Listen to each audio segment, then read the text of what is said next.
Good morning, students. Now we'll continue the lesson. Physics in relation to technology and society. தொழில்நுட்பம் மற்றும் சமுதாயத்துடன் இயற்பியலின் தொடர்பு. Technology அப்படின்னா to apply the principle of physics for its practical purpose. அதாவது இயற்பியலின் கோட்பாடுகளை நடைமுறையில் பயன்படுத்துவது, பிராக்டிக்கல் பர்பஸ் அதில் பயன்படுத்துறதான் இது டெக்னாலஜி. அது வந்து in various field we can invent new things and also we have to follow for the day-to-day life the difficulties faced by us in the society. அப்போ சொசைட்டியோட ரெண்டுமே என்னது interlinked, both the technology and physics for the upliftment of the society. அதாவது நம்முடைய சமுதாய முன்னேற்றத்திற்கு ரெண்டுமே நிச்சயம் பயன்படும், பிசிக்ஸ் அண்ட் டெக்னாலஜி. அப்போ நம் சொசைட்டிக்கு வந்து அது டைரக்டாகவும் நினைச்சலாம் இம்பேக்ட் கொடுக்கும், இன்டைரக்டாகவும் நினைச்சலாம் கொடுக்கலாம். நேரடியாகவோ அல்லது மறைமுகமாகவோ நிச்சயம் தொழில்நுட்பமும் இயற்பியலும் இணைந்து நிச்சயம் ஒரு தாக்கத்தை நிச்சயம் உருவாக்கும். உதாரணத்துக்கு சொல்லலாம் அப்படின்னா மின்னோட்டவியல் மற்றும் காந்தவியல், அதாவது எலக்ட்ரிசிட்டி அண்ட் மேக்னட்டிசம், அதோட லாஸ் எல்லாம் they are applied and also they can invent for the discovery of wireless communication. இந்த wireless communicationல there is a lot of development. நான் ஏற்கனவே சொன்னேன், olden daysல வந்து கம்யூனிகேஷன் வந்து it is very difficult for us. இங்கிருந்து ஒரு சென்னைக்கு கம்யூனிகேட் பண்ணா கூட என்ன செய்யணும், we have to wait for several days. இப்போ அப்படி இல்லை, உடனே என்ன செய்யலாம், உலகம் ஃபுல்லாகவே என்ன செய்யலாம், கம்யூனிகேட் பண்ணிக்கலாம். இல்லை இந்த டிஃப்ரெண்ட் சிஸ்டம் கொடுத்துருக்காங்க, ப்ளூடூத் கனெக்டிவிட்டி, ஒயர்லெஸில் சேட்டலைட் கம்யூனிகேஷன், இது மாதிரி நிறைய கம்யூனிகேஷன்ஸ் இருக்கு. அப்போ நம்ம என்ன செய்யுது, உலகத்தையே என்ன செஞ்சிருது, சுருக்கிறது அந்த டெக்னாலஜி, ஒயர்லெஸ் கம்யூனிகேஷன். அதுக்கு என்ன யூஸ் ஆகுது அப்படின்னா மெயினாக சேட்டலைட் கம்யூனிகேஷன். சேட்டலைட் கம்யூனிகேஷன் அதாவது நம்ம ராக்கெட் மூலம் என்ன சேட்டலைட் லான்ச் பண்ணி அது வந்து என்னது ஜியோ ஸ்டேஷனரி சேட்டலைட் அனுப்புகிறோம். அதில் வந்து 3 டிஃப்ரெண்ட் டைரக்ஷனில் நம்ம ஒரு டிரான்ஸ்மிட்டர் வச்சுட்டோம் அப்படின்னா என்டையர் வேர்ல்டு என்ன செஞ்சலாம், கவர் பண்ணிக்கலாம், லிங்க் பண்ணிடலாம். முன்னால் அப்படி இல்லை, கேபிள் மூலம் தான் நினச்சவங்க தொடர்பு கொடுப்பாங்க, ஒயர் மூலம். இப்போ அப்படி இல்லை, ஒயர்லெஸ் மூலம் ரிமோட் பிளேசஸை கூட என்ன செஞ்சலாம், கனெக்ட் பண்ணிக்கலாம். அதே மாதிரி காஸ்ட்டும் இன்னது கம்மி. இப்போ முன்னாடிலாம் ஒரு டெலிவிஷன் ப்ராட்காஸ்ட் இருக்குது அப்படின்னா, இப்போ சென்னையிலேருந்து ஒரு ஒளிபரப்புறாங்க தூர்தர்ஷன் அப்படின்னா நினச்சவங்க இடையில ரிலே ஸ்டேஷன்ஸ் இருக்கும். கொடைக்கானல், மதுரை, நம்ம பாளையங்கோட்டையில் விட நினச்சது ரிலே ஸ்டேஷன்ஸ் இருக்குது. அங்கேருந்து நினச்சவங்க அதை வாங்கி ரிலே பண்ணி விடணும். அது வந்து நம்ம சர்ஃபஸ் மூலம் நினச்சி அனுப்பக்கூடியது. ஒரு குறிப்பிட்ட டிஸ்டன்ஸ் மட்டும் தான் நிச்சயம் போகும். அப்போ அது ஒவ்வொரு இடத்துல நினச்சினா ஒரு ஸ்டேஷன் ஃபிக்ஸ் பண்ணி அதுக்கு எல்லா இன்ஜினியர்ஸ் எல்லாத்தையும் நிச்சயம் போட்டு மெயின்டைன் பண்ணி, அப்போ அது காஸ்ட் நிச்சயம் அதிகமாகும். இப்போ அப்படி இல்லை, ரெண்ட்டுக்கு எடுத்துடுறாங்க சேட்டலைட்டு. ஒரு 3 டிஃப்ரெண்ட் டைரக்ஷனில் டிரான்ஸ்மிட்டர் வச்சாச்சுன்னா ஹோல் வேர்ல்டு. இப்போ நம்ம தமிழ்நாடு மட்டும் கவர் பண்ணோன்னா ஒரு லிங்க் இருந்தால் கூட நிச்சயம் போதும், ஒரு டிரான்ஸ்மிட்டர் ரிசீவர் இருந்தால் கூட நிச்சயம் போகலாம், லிங்க் ஆயிடும். அப்போ அந்தளவு என்ன செஞ்சுட்டு டெவலப்மெண்ட் இது ஆஃப்டர் த சேட்டலைட் கம்யூனிகேஷன், செயற்கைக்கோள் தகவல் தொடர்பு, அதான் ஜியோ ஸ்டேஷனரி சேட்டலைட்னு சொல்கிறோம். சரி, இப்போ வந்து எப்படி அது சொசைட்டிக்கு ஃபிசிக்ஸ் நம்ம சொல்கிறோம், ஃபிசிக்ஸ் டெக்னாலஜி எப்படி வந்து அப்ளிட்மெண்ட் ஆஃப் த சொசைட்டிக்கு யூஸ் ஆகுது. இப்போ ஓல்டன் டேஸ்லாம் பார்த்தோன்னா இதான் ரேடியோ, பழைய காலத்து ரேடியோ, வால்வு ரேடியோம்பாங்க. இப்போ வந்து டிரான்சிஸ்டர் ஐசி போட்டு சின்னதாக பேக்கெட்டில், இப்போ யாருமே டிரான்சிஸ்டர் சைடில் எடுக்கிற செல்ஃபோனில் என்ன செஞ்சுட்டு அதை இம்ப்ளிமெண்ட் பண்ணிடுறாங்க சின்னதாக. இப்போ இவ்வளோ பெருசாக இருக்கும் ஒரு ரேடியோ அப்படின்னு எடுத்துட்டோம் அப்படின்னா, ஒரு டிவி சைஸுக்கு இருக்கும். உள்ளே வந்து வால்வு வச்சுருப்பாங்க, வேக்கம் டியூப்ஸ், இதுதான் வேக்கம் டியூப்ஸ். சரி, இது என்னென்னா இப்போ நம்ம வீடுகளில் ஒன்றும் பிரச்சனையே இல்லை, நினச்சிக்கலாம் ரேடியோ நீட்டாக வருது ஃபிக்ஸ் பண்ணி ரேடியோ கேட்டுக்கலாம். அப்போ அது என்ன எப்போ டிஃபிகல்ட்டிஸ் வந்துச்சு அப்படின்னா இந்த வேர்ல்டு வார் டைமில் இந்த வேர்ல்டு வார் டைம்ல இதே தான் ரேடியோ தான் கம்யூனிகேஷன் யூஸ் பண்ணுவாங்க, வயர்லெஸ் கம்யூனிகேஷன், இந்த இது வயர்லெஸ் சிஸ்டம். அங்கேயும் இந்த ஆம்பிளிஃபையர் வேணும், இதே மாதிரி அதாவது ரேடியோ இருக்காது, இதே சிஸ்டத்தில் யூஸ் பண்ணுவாங்க. அப்போ என்ன செய்வாங்க, வார் நடக்கு, வேர்ல்டு வாரில் வார் நடக்கும்போது சிட்டிகளில் நடக்காது, எங்கே ரிமோட் பிளேஸ், ஏதாவது தூரமாக அவுட்டர் ஆஃப் த சிட்டி என்ன செய்யுது வார் ஏதாவது நடக்கும், சண்டைகள் நடக்கும். அப்போ கம்யூனிகேஷன்ஸ் வேணும். அப்போ வயர்லெஸ் கம்யூனிகேஷன்ஸுக்கு என்ன செய்வாங்க, ரிசீவர் டிரான்ஸ்மிட்டரை கொண்டு போகணும். இப்போ ஒரு சைஸ் ரேடியோவே இந்த சைஸ் இருக்குது, அப்போ ஒயர்லெஸ் ரிசீவர் டிரான்ஸ்மிட்டரில் எவ்வளோ சைஸ் இருக்கும், அதை தூக்கிட்டு என்ன செய்யணும், காட்டுக்குள்ளே என்ன செய்யணும், போக வேண்டியிருக்கும்.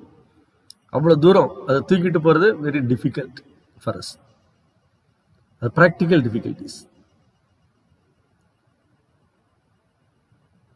அப்போ ரொம்ப கஷ்டப்பட்டாங்க கொண்டு போகிறதுக்கு, ஏன்னா வந்து ரோட்லாம் சரியாக இருக்காது, ரோடு டிராஃபிக் இதெல்லாம் கொண்டு செய்ய முடியாது, வெஹிக்கிள் போகிற அளவுக்கு இருக்காது, ஆட்கள் நடந்து போகணும், அப்போ இதை தூக்கிட்டு போகணும். அடுத்து என்ன ப்ராப்ளம் வரும்னா, இதுக்கு வந்து ஃபுல் கரண்ட் வேணும், ஏசி கரண்ட் 220 வோல்ட் வேணும்.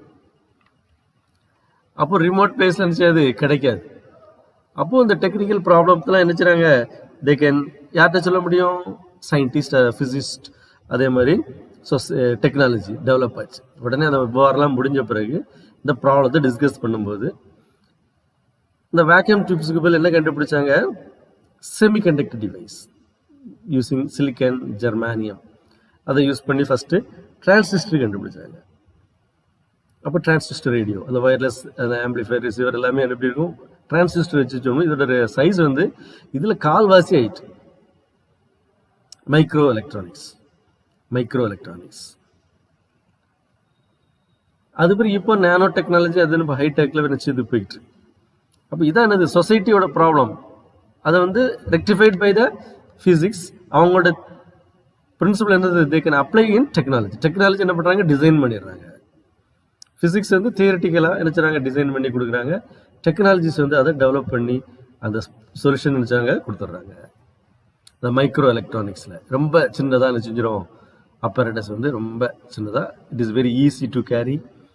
அதே மாதிரி அதுக்கு என்ன தேவையில்லை, 220 வோல்ட் தேவையில்லை, எவ்வளோ போதும், 6 வோல்ட்டு, 3 வோல்ட்டு, 1.5 வோல்ட், இந்த மாதிரி குறைஞ்ச வோல்டேஜில் என்ன செய்யும் அப்படியா. அப்போ என்ன செய்யல, பவர் சப்ளையே வேண்டாம், காட்டுக்குள்ளே போய் நல்லா நினச்சலாம், கம்யூனிகேஷன் நினச்சலாம் யூஸ் பண்ணிக்கலாம். இதெல்லாம் ஃபஸ்ட்டு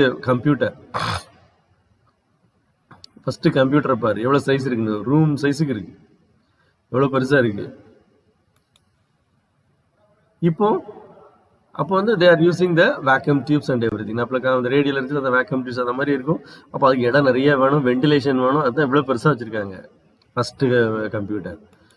அதுக்கு பிறகு they can develop IC, integrated circuit chips, இந்த மாதிரி இருந்துச்சு, டெவலப் ஆச்சு. அப்போ சைஸ் என்ன வச்சுட்டு ரெடியூஸ் ஆகிட்டு. அதே கம்ப்யூட்டர் வந்து இப்போ லேப்டாப் அதோட சின்னதாக டேபிள் என்னெல்லாமே வந்துட்டு என்ன ஆகுதுன்னா, ரொம்ப சின்ன சைஸில் வச்சு they can design the computers. அப்போ இதில் மைக்ரோ எலக்ட்ரானிக்ஸ் இன்னும் தே கேன் டெவலப். இதெல்லாம் ஃபீல்டு கம்ப்யூட்டர் டெவலப் பண்ணியிருக்காங்க. Micro electronic, laser, super conductor, மீக்கடத்திகள். அப்போ ஃபுல்லாக லைஃப் ஸ்டைலே, மக்களோட லைஃப் ஸ்டைலே என்ன செஞ்சிருது, சேஞ்ச் ஆயிடுது. லைஃப் ஸ்டைலே என்ன செஞ்சிடலாம், மாற்றிக்கலாம் பை யூசிங் த டெக்னாலஜி. அடுத்து ஃபிசிக்ஸ் பார்த்தோம் அப்படின்னா, it plays a vital role in the development and of all branches of science. இது வந்து ஃபண்டமெண்டல் பேசிக், அதாவது அனைத்து அறிவியலுக்கும் இதானது அடிப்படை, அதோட வளர்ச்சிக்கு எல்லாமே என்னது அடிப்படையாக செஞ்சிருது, இயற்பியல் செயல்படுது. இப்போ கெமிஸ்ட்ரி பார்த்தோம்னா எப்படி ஃபிசிக்ஸோட ரிலேட்டாக இருக்குது அப்படின்னா, to study about the structure, atomic structure, அது மாதிரி x ray structure of atom, radioactivity, இதை பற்றிலாம் ஸ்டடி பண்ணுறது ஃபிசிக்ஸில் தான். அடுத்து எக்ஸ்ரே டிஃப்ராக்ஷன், அதெல்லாம் they are doing so many researches they are done. And also they arrange the elements according to their atomic number in a table that is called as a periodic table. தனிம வரிசை அட்டவணை. அதில் வந்து அணு எண் அடிப்படையில் நினைச்சுறாங்க arrange பண்ணுறாங்க, அணு எண் அடிப்படையில் நினைச்சுறாங்க அரேஞ்ச் பண்ணுறாங்க. Chemical composition, interdisciplinary. And also physical chemistry அது டெவலப், இது related to physics, physical chemistry. அது மாதிரி quantum chemistry, they play vital role. They are important role in physics with related to the physics. Periodic table. The periodic table and the elements la arrange பண்றது according to the atomic number.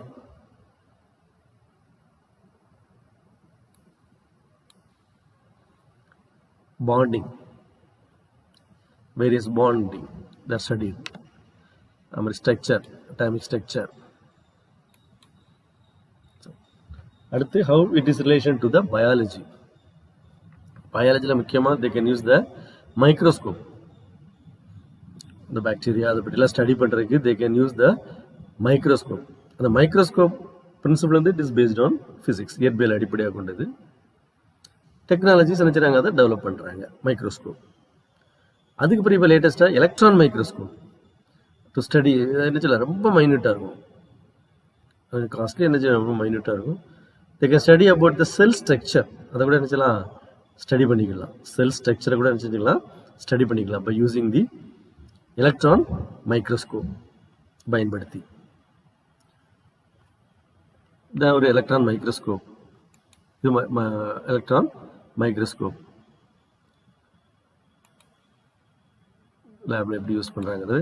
இது வந்து ஒரு blood capillary. அதை வந்து நினைச்சாங்க electron microscope மூலம் பார்த்துருக்காங்க. அப்போ எவ்வளோ பெருசாக தெரியுதுன்னு பாரு.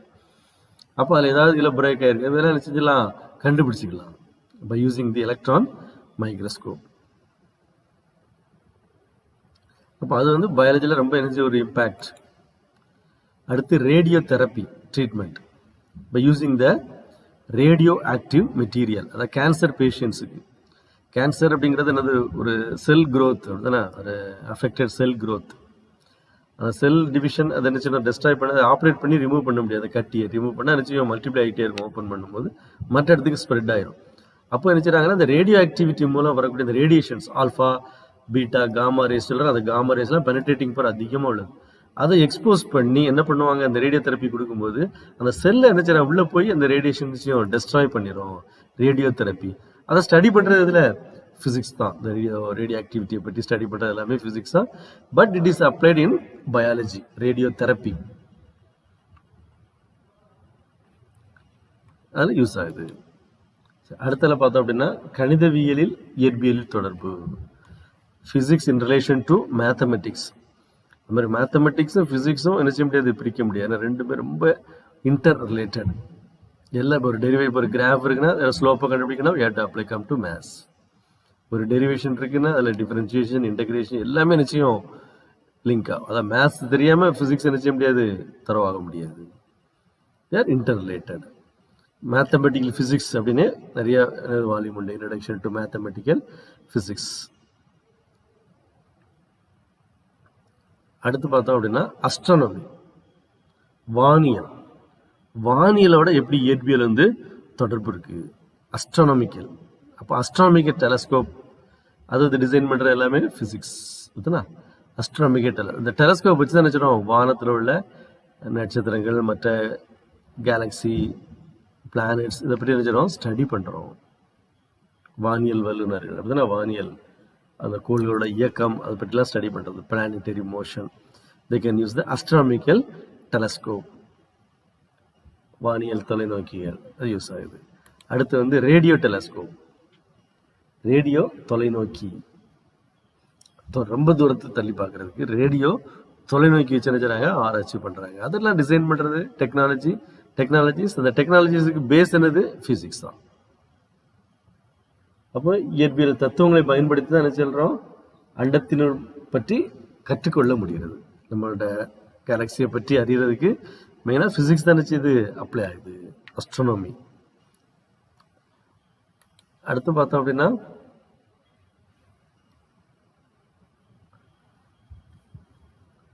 how physics in relation to geology to study about the structure of various rocks, அதை பற்றிலாம் ஸ்டடி பண்றது. புவி நில அமைப்பியலுடன் இயற்பியலின் தொடர்பு, புவி நில அமைப்பியலுடன் இயற்பியலின் தொடர்பு. அதை என்ன செய்யலாம், விளிம்பு விளைவு, அந்த கிறிஸ்டல் ஸ்ட்ரக்சர் இதெல்லாம் ஸ்டடி பண்றோம். பண்ணி என்ன பண்றோம், அதோட பாறைகளோட வயது age of the rock or any specimen, various rocks, அதெல்லாம் நினைச்சிடும் அனலைஸ் பண்ணுறோம் by the carbon dating, radioactivity வச்சு. Radioactivity you can find the age of the rock, fossils and the age of the earth. அதுதான் இந்த technique carbon datings கண்டுபிடிக்கும். பாறைகளின் வயது, படிவங்களின் வயது மற்றும் புவியின் வயது அவற்றை கணிக்க எது பயன்படுது? கதிர் இயக்கம், இந்த ரேடியோ ஆக்டிவிட்டி என்ன செய்யுது? பயன்படுது. அடுத்து கடலியலுடன் இயற்பியலின் தொடர்பு, physics in relation to oceanography. கடலியலுடன் oceanography understand the physical and chemical process of the ocean. அதாவது அதோட முக்கியமான பேராமீட்டர்ஸ் லைக் டெம்பரேச்சர், அடுத்தல salinity, சால்ட் கண்டென்ட், அடுத்தல speed, current speed, gas fluxes, chemical components, இந்த ஓஷன் அதை பற்றிலாம் அந்த பேராமீட்டர்ஸ் ஸ்டடி பண்ணுறதுக்கு ஃபிசிக்ஸ் தான் நினச்சிது ஹெல்ப் பண்ணுது. அதாவது கடலியல், அதோட நீரோட்டத்தின் வேகம், கடலில் உள்ள நீரோட்டத்தின் வேகம், அதோட சலினிட்டி உப்புத்தன்மை அதை பற்றி படிக்கிறதுக்கு, அதோட வேகம், வாயுக்களின் பாய ஓட்டம், வேதியியல் கூறுகள் இதை பற்றிலாம் அறிகிறதுக்கு எது யூஸ் ஆகுது? ஃபிசிக்ஸ் தான் நினச்சது யூஸ் ஆகுது. அடுத்தது உளவியலுடன் இயற்பியலின் தொடர்பு, அதாவது physics in relation to psychology, how it related to psychology. இப்போ psychological interactions they derive from the physical process. அதை வச்சு நினச்சிடும் நம்ம டெரைவ் பண்ணுறோம். The movement of neurotransmitter, the neurotransmitter, they are governed by the physical properties of diffusion and molecular motion. Diffusion and molecular motion வச்சு நினச்சிடும் study பண்ணுறோம். The functioning of our brain ஓட function, it is related to our mechanism, that is dualism. நியூரோடிரான்ஸ்மிட்டர், அதாவது இயற்பியல் பண்பான விரவல் மற்றும் மூலக்கூறுகளின் இயக்கம் அடிப்படையில் நினைச்சிருது அந்த நியூரோ டிரான்ஸ்மிட்டர் நினைச்சிடும் ஸ்டடி பண்ணுறோம். மூளையின் செயல்பாடும் அதை வச்சு தான் நினைச்சிடும் ஸ்டடி பண்ணுறோம். சரி, அப்போ நேச்சர் ஃபிசிக்ஸ் வந்து ஒரு எஃபிஷியன்ட் டூல் இன் சயின்ஸ். அப்போ சயின்ஸ் அண்ட் டெக்னாலஜி, சயின்ஸு டெக்னாலஜிக்கு அப்ளை ஆகுது, but it should be in the balanced manner. ரொம்ப போயிட்டு என்ன செய்யும்? They will become a do not weapon to destroy the nature. இயற்கையை நினைச்சக்கூடாது, அழிவுக்கு நினைச்சக்கூடாது, பயன்படுத்திடக்கூடாது. குளோபல் வார்மிங், இப்போ முன்னாலெல்லாம் அந்த குளோபல் வார்மிங்கிற வேர்டே கேள்விப்பட்டிருக்க மாட்டோம். இப்போ ரீசெண்டாக குளோபல் வார்மிங், அதாவது எர்த் வில் பிகம் வார்மர், அதனால அதோட டிசாஸ்டர்ஸ், அது மாதிரி இடத்துல பொல்யூஷன், ஃபேக்ட்ரிஸ் அதெல்லாம் வைக்கும்போது என்னது பொல்யூஷன் அதிகமாக. அப்போ என்ன ஒரு பேலன்ஸ்டு மேனரில் இருக்கணும். இல்லாட்டி என்ன செய்யும்? It will affect the human. அதாவது ஹியூமன்ஸுக்கு பல வழிகளில் சயின்ஸ் வந்து என்ன செய்யுது ஹெல்ப்ஃபுல்லாக இருக்குது. இப்போ ஹாஸ்பிட்டல் போகிறோம் அப்படின்னா நிறைய மாடர்ன் இன்ஸ்ட்ருமெண்ட்ஸ் டெக்னாலஜிஸ் நினச்சி டிசைன் பண்ணுறாங்க. இப்போ கூட பார்த்தோன்னா கொரோனா அதுக்கு நிறைய டெஸ்டிங் இன்ஸ்ட்ருமெண்ட்லாம் வச்சுருந்தாங்க. இப்போ லேட்டஸ்ட்டாக நம்மளுடைய ஐஐடிலாம் நினச்சிறாங்க டிசைன் பண்ணியிருக்காங்க, கண்டுபிடிக்கிறதுக்கு ஈஸியாக கண்டுபிடிக்கிறதுக்கு விலை குறைவாக. அதனால் டெக்னாலஜிக்கல் டெவலப்மெண்ட். ஆனால் அது தேவை தான். ஆனால் அது எப்படி இருக்கணும்?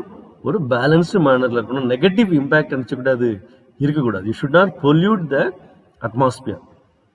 இப்போ ஒரு ஃபேக்ட்ரி இருந்தால் நினச்சக்கூடாது, it should not pollute the atmosphere. அதுக்கு நினச்சணும் we have to do some research. Balanced மேனரில் சயின்ஸும் டெக்னாலஜி நினச்சணும் போய்கிட்டு இருக்கணும். So it must be need for the country, for the development in this century. இப்போ நம்ம சயின்ஸ் அண்ட் டெக்னாலஜி இல்லாமல் நினைச்ச முடியாது, யோசிக்கவே முடியாது. இப்போ நிறைய பேர் சொல்லலாம் நியூக்ளியர் பவர் பிளான்ஸ் வேணுமா வேண்டாமா, இது டெக்னாலஜிக்கல் டெவலப். முன்னாடி நம்மளுக்கு கிடையாது. முன்னாடி எங்கே பாபநாசம் இந்த மாதிரி ஹைடல் பவர் பிளான்ஸும் நிறைய வச்சுருந்தோம். ஆனால் இப்போதைக்கு என்ன பண்ணுறாங்க? நிறைய நியூக்ளியர் பவர் பிளான்ஸ் நினைச்சாங்க இம்போர்ட் பண்ணுறாங்க. ஏன்னா நம்ம தேவைகள் வந்து அதிகரிச்சிருது கரண்ட்டோட. இப்போ முன்னாடி வந்து வீட்டில் வந்து ஒரு ஃபேன் இருக்கும், ஒரு 2-3 பல்பு லைட் எரியும், அவ்வளோதான். இப்போ அப்படி இல்லை, ஏகப்பட்ட லைட்ஸு, ஃபேன்ஸ், ஒரு ரூமுக்கு ஒரு fan, AC, fridge, washing machine, mixie, motor அப்படின்னு எலக்ட்ரிசிட்டியை டிபெண்ட் பண்ணி தான் நம்ம என்ன செய்கிறோம் இருக்கிறோம். ஒரு நாள் அல்ல ஒரு 2 நாள் கரண்ட் இல்லாட்டி நம்ம வைக்கிறோம் சர்வை ஒருத்தர் அந்தளவுக்கு ஆயிடுச்சு. அப்புறம் நம்மளோட தேவைகள் அதிகரிக்கும் பொழுது ப்ரொடக்ஷன் நினச்சி நம்ம பண்ணி தான் ஆகணும், இல்லாட்டி பவர் ஃபெயிலியர் ஆயிரும். அப்போ நியூக்ளியர் பவர் பிளான் நினச்சி நம்ம டிசைன் பண்ணி தான் ஆக வேண்டியிருக்கு. ஆனால் நினச்சணும் care should be taken so that it should not affect the atmosphere. It should be useful for the mankind. மனுஷங்களுக்கு ரொம்ப உதவியாக தான் இருக்குது. அதே டைமில் என்ன செய்யக்கூடாது? காற்று இதெல்லாம் நினைச்சக்கூடாது, நீர் இதெல்லாம் நினைச்சக்கூடாது. மாசுபடுத்தாம பேலன்ஸ்டு மேனர்ல அந்த நெகட்டிவ் இம்பாக்ட் நினைச்சணும் குறைச்சிடணும். Then will see about the measurements. Measurement அப்படின்னா the comparison of any physical quantity with its standard unit is known as measurement. அதாவது ஒரு ஸ்டாண்டர்ட் யூனிட்டோட நினைச்சிடும் கம்பேர் பண்றோம், அதான் அது மெஷர்மெண்ட். இதுல நீங்க லோயர் கிளாஸ்லேயே படிச்சிருப்பீங்க மெஷர்மெண்ட்டை பற்றி, 6th இருந்தே நினைச்சிருங்க படிச்சிருப்பீங்க. அதாவது அளவீட்டியல் என்பது எந்த ஒரு இயற்பியல் அளவையும் அதன் படித்தர அளவுடன் ஒப்பிடுவது, கம்பேரிசன். மெஷர்மெண்ட் இத்தனை டைம் இருக்கு அப்படிங்கிறது. It plays a vital role, முக்கியமான role in day to day life. இந்த மெஷர்மெண்ட் தெரியாம ஒன்றுமே நினைக்க முடியாது. இப்போ கடைக்கு போறோம், கத்திரிக்காய் வாங்க போறோம், சொல்லணும் 1/2 kg கொடுங்க, அல்லட்டா 1 kilogram கொடுங்க. 1 kilogramங்கிறது ஒரு ஸ்டாண்டர்ட் வச்சுக்கிட்டோம் அப்படின்னா அதே மாதிரி அதில் பாதி கொடுங்க, half kg, அல்லது அதே மாதிரி 2 மடங்கு கொடுங்க, 2 kg அப்படின்னு நினைச்சிடும். we have to mention mass quantity. அதே மாதிரி அளக்கிற ஒரு துணி அளக்க போறோம், we have to compare with the standard. இதான் மெஷர்மெண்ட் சொல்றோம். So it plays a vital role in our day to day life. நம்மளோட வாழ்வுக்கு நினைச்சு முக்கியமான அளவீடு நினைச்சிடும் தெரிஞ்சிருக்கணும். அடுத்து types of physical quantity. Physical quantity na enna? The quantity that can be measured and in terms of which laws of physics are described, they are called as physical quantity. Measure பண்ணக்கூடிய quantity and also that can be expressed in the basis of laws of physics. அதுக்கு என்ன quantity? Example என்ன சொல்லலாம்? Length, mass, time, area, volume, velocity, இந்த மாதிரி சொல்லிட்டே இருக்கலாம், நிறைய இருக்கு. Physical quantity.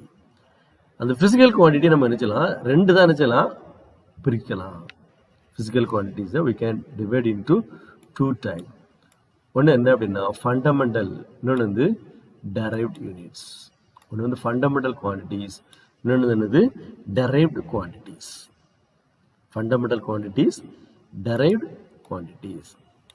சரி, ஃபண்டமெண்டல் குவான்டிட்டிஸ்னா என்ன? It's a basic quantity. It cannot be expressed in terms of any other physical quantity.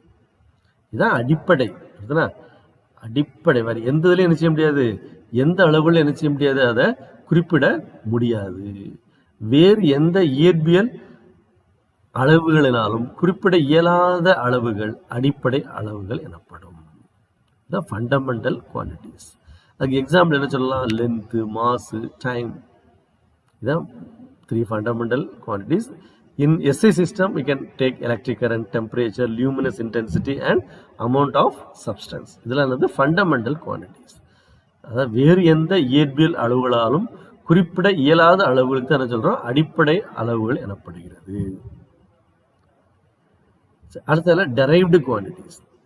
Quantities that can be expressed in terms of fundamental quantities. Quantities that can be expressed in terms of fundamental quantities. They are called as derived quantities. வழி அளவுகள், அதாவது அடிப்படை அளவுகளால் குறிப்பிடக்கூடிய அளவுகளுக்கு என்ன பேரு? வழி அளவுகள்னு பேரு. They can be represented in terms of fundamental quantities. For example, volume, area, velocity, acceleration, force, pressure. இதெல்லாம் என்னது? They're example for derived quantities. இல்லை 2 மார்க்ல கேட்கலாம். Explain the types of physical quantity or what are fundamental quantities and derived quantities. What are fundamental quantities and derived quantities? அடுத்து definition of unit and its type. Units என்ன? The process of measurement. It's basically a process of comparison. ஏற்கனவே நம்ம சொன்னோம், ஒரு comparison.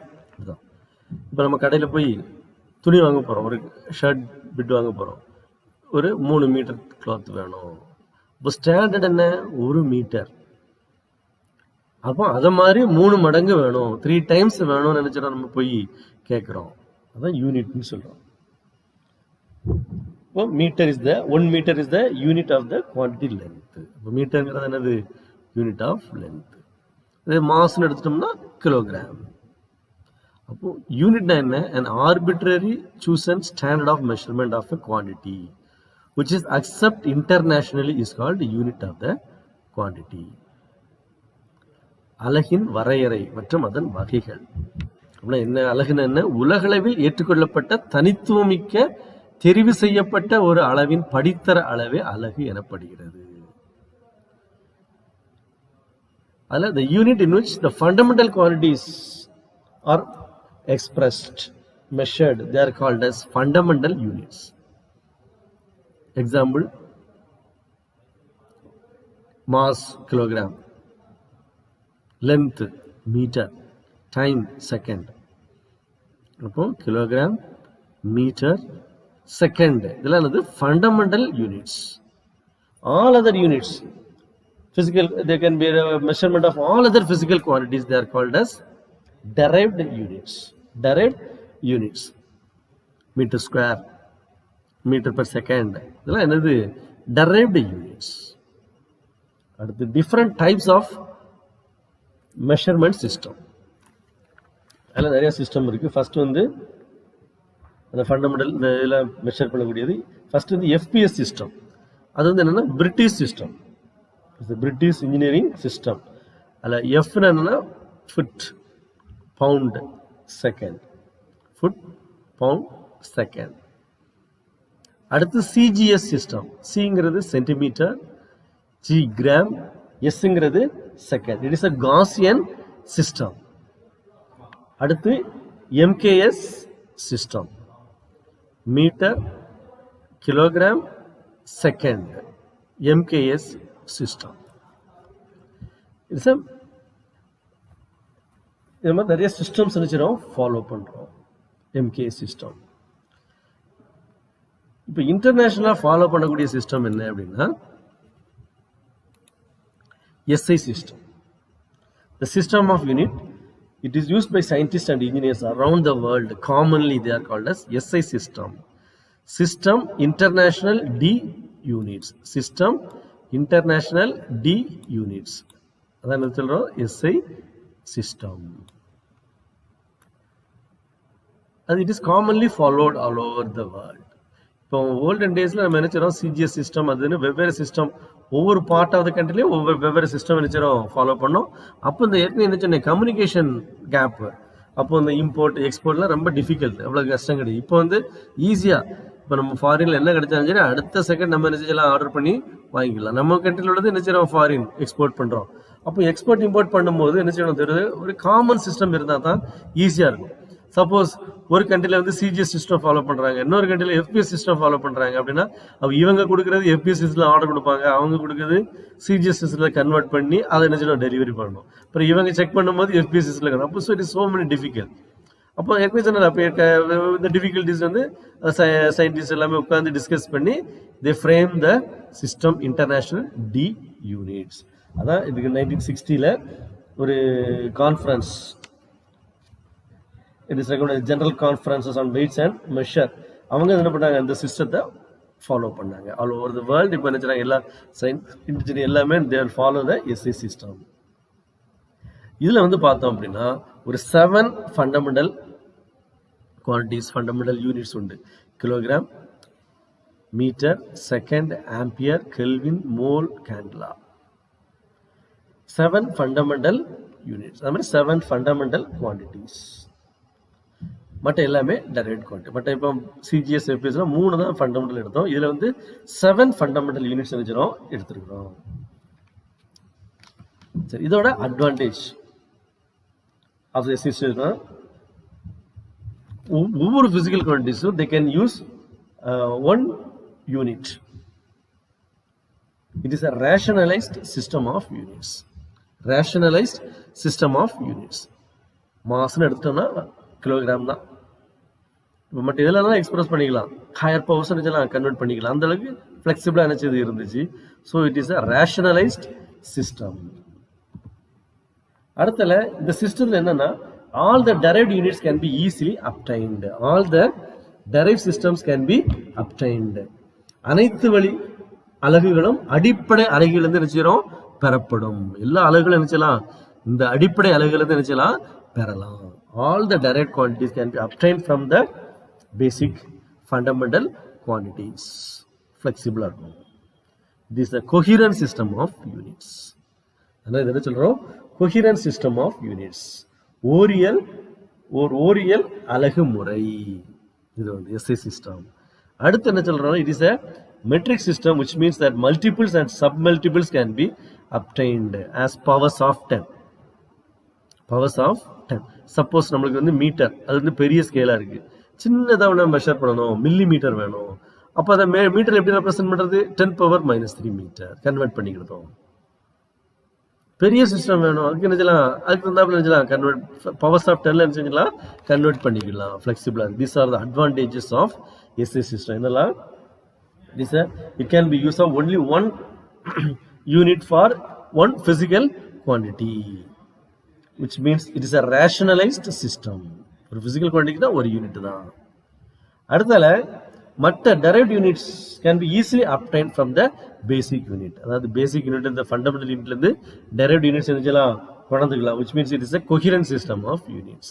அடுத்து வந்து it is a metric system, which means that the multiples and submultiples can be obtained. Multiples and submultiples can be expressed as powers of 10. Powers of 10ல என்னலாம் express பண்ணிக்கலாம். Small இருக்கு, அது மாதிரி வெரி லார்ஜுக்கு என்னலாம் போய்க்கலாம். அடுத்து SI சிஸ்டத்தில் 7 அடிப்படை அலகுன்னு பார்த்தோம்னா, அடிப்படை அளவீடு என்னன்னா length, mass, time, electric current, temperature, luminous intensity, amount of substance. அப்போ லென்த்தோட யூனிட் என்ன, மீட்டர், மாசுக்கு கிலோகிராம், டைமுக்கு செகண்ட், எலக்ட்ரிக் கரண்ட்டுக்கு ஆம்பியர், தெர்மோடைனமிக் டெம்பரேச்சருக்கு kelvin, luminous intensity candela, amount of substance mole. Simple கொடுத்துருக்காங்க. மீட்டர் எப்படி ரெப்ரசென்ட் பண்ணணும், ஸ்மால் எம், கிலோகிராம் கேஜி, செகண்ட்னா எஸ், ஆம்பியருக்கு கேபிட்டல் ஏ, கெல்வினுக்கு K capital K, candela CD, மோலுக்கு MOL ரெப்ரசென்ட் பண்ணுவோம். இதே மாதிரி நிறைய derived quantities இருக்கு. அதோட derived quantities, அதோட unit it is given in the table, page number 9, 10, 9, 10ல பாரு. அந்த நிறைய derived quantities கொடுத்துருக்காங்க, அதோட யூனிட்ஸ் கொடுத்துருக்காங்க, அதோட எக்ஸ்பிரஷன் கொடுத்துருக்காங்க. அதெல்லாம் கொஞ்சம் கோ த்ரூ பண்ணிக்க. சரி, அதெல்லாம் ப்ராப்ளம்லாம் போடும்போது அந்த எக்ஸ்பிரஷன்ஸ் இந்த மாதிரி யூனிட்ஸ்லாம் நிச்சயம் தேவைப்படும். அதனால அதை நிச்சயம் நல்லா ஒரு தடவை கோ த்ரூ பண்ணிக்க, தரோவா நிச்சயம் ஒரு தடவை ரீட் பண்ணிக்க. சரி, then will continue in the next class. Thank you.